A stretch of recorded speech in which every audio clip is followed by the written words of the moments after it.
All right. Hey, everybody, it's Uncle Grumpy. I'm just going to take a few minutes of your time. I posted earlier that I'm mad as hell, and that's why I'm wearing my shirt. So I'm going to explain to you guys why. For those of you that have been watching for a long time, I've been in this fight now for about a year. Most people have been in it a lot longer than I have, and a lot of people have been in it for a very short time, or were never in the fight at all, but they're now in the business. And since the passage of 788, I've seen a lot of things that are driving me nuts. And what I'm seeing is that we worked our tails off. Every one of you guys, every one of us worked our butts off to get the right to buy legal cannabis in the state of Oklahoma. And now we can do that. But one of the stipulations of that was that it would be Oklahoma cannabis. Now, I'm not here to call anybody out. I'm not here to call any businesses out. I'm not asking for any boycotts on anybody or anything remotely like that. What I'm asking for here is everybody to stop and take a breath and look at what they're doing. And let me tell you what I see. Since the passage of 788, we argued over the rules with the health department. We had some difficulties in that.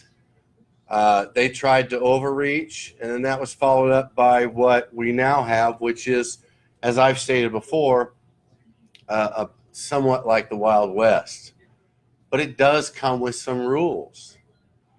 And what I've seen is a complete and total disregard for any of those rules. And what it feels like to me is all we've done is taking the illegal cannabis off the street and stuck it in a storefront. I don't see how this is any different. I know of large dispensaries, large chains that have been delivered more than 100 pounds at a time of cannabis from California. I know of small dispensaries buying several pounds from individuals who are brokers who are here from California. We are just ignoring all the rules. I've seen edibles from Arizona. I've seen cartridges from Oregon, all in Oklahoma dispensaries. That's the one thing we had to do. Now, I don't want anybody to go without their medicine, but a lot of what I see is people buying for the simple fact that they can and celebrating just the fact that they can. And I understand that, and that's great, and I celebrate that too. But I'm afraid at this point we are encouraging the behavior that shouldn't be going on in the first place. I mean, I got to tell you, I'm shocked at the number of grows that I've visited where I've had people say they've never grown before and they don't even smoke. I'm shocked at the number of dispensaries that I've been to where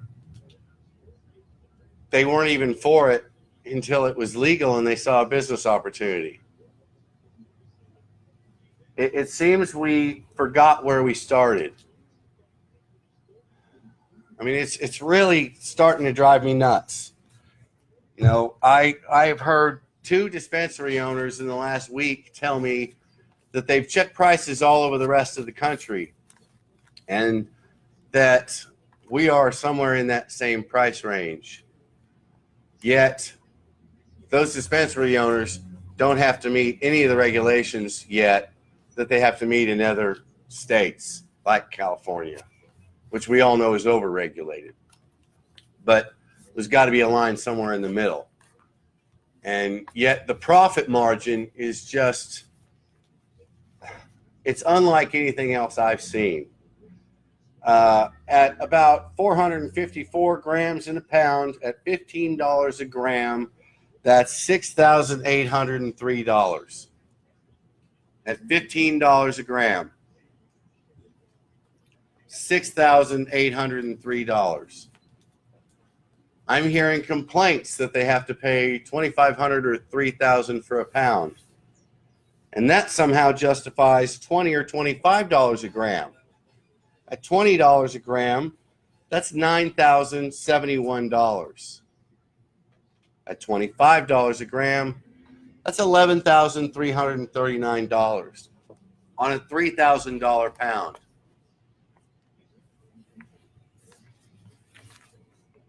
Is that right? Somebody tell me I'm wrong. We have 160 dispensaries open in Oklahoma already, and that's according to Weed Maps.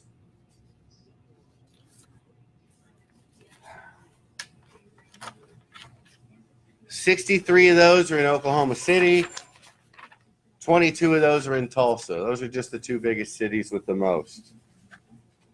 How much of that product was grown in Oklahoma? How much of those cartridges were filled in Oklahoma? I've seen repackaging. I mean, come on, folks. We don't want the OBN to come in here and shut everybody down. We don't want the lawmakers to come back in another month or two and overregulate. What my concern is, they're going to create a middleman. We're going to end up with a broker where the dispensary has to buy their cannabis, where the grower has to sell their cannabis, and that will regulate prices. That will be more government control. That will be part of what the government puts forward as a seed-to-sell tracking system. And the justification for that will be that it's the only way to keep the black market out of Oklahoma. We literally have other states who have moved people here solely and only for the purpose of distributing their cannabis in the hundreds of pounds. And we're buying it up. I understood why we bought it up before. We had to buy it on the black market. That was that. That's not the way it is now. I understand everybody wanted to be first. Everybody wants to make a bunch of money. I think we're forgetting. We're forgetting what this is about. We think if you say the word patience enough times, or have a patient drive or two to make yourself some customers, that somehow your hands are washed of everything that you're doing. I'm asking everybody to stop it, to please get things under control before somebody else gets it under control for us. We worked our tails off for this. We wanted this. We deserve this. We are going to screw this up. We are going to get what we put out. And if all we put out is problems and ignoring the law, then we're going to get back overregulation and restrictions that we don't want. You stick a middleman in there and you eliminate the free market. Those that work in the liquor industry know what I'm talking about. That's what's going to happen to cannabis if we continue with what we're doing. So I'm asking everybody out there, stop knowingly selling things from out of state. And don't think that just because they produced enough paperwork that you should somehow be clean of this, because you know what's going on. When there are growers that don't even have a seed in the ground selling hundreds of pounds under their license. Come on, folks. We are almost at the time now where our own harvests are coming in, even the ones that run long. In fact, I'll be visiting one tomorrow that I visited just before it was legal to plant seeds. I took videos of all their empty buildings.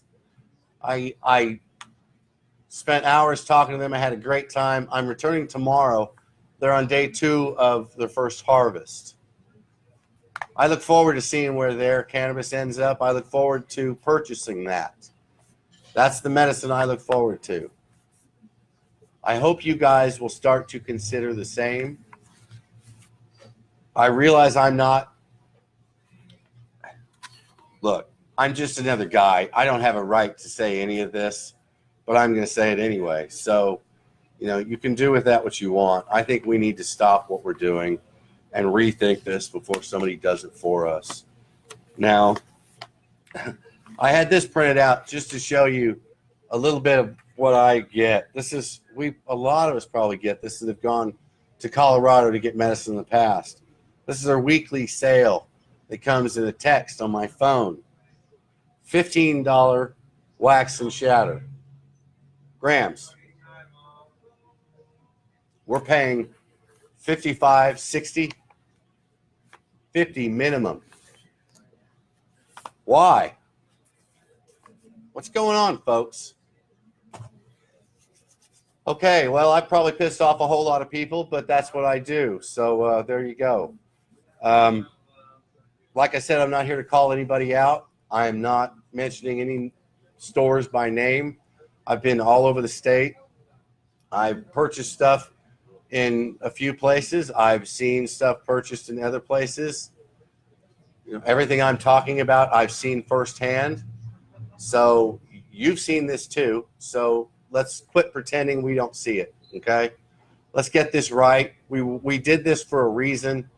Let's get it right. That's it for tonight. I'll be back tomorrow. I'm going to go to that grower and try and put something together by tomorrow night to show everybody what legal grow looks like from beginning to end. So that's it for tonight, folks. Stay grumpy. I'll see you on the road.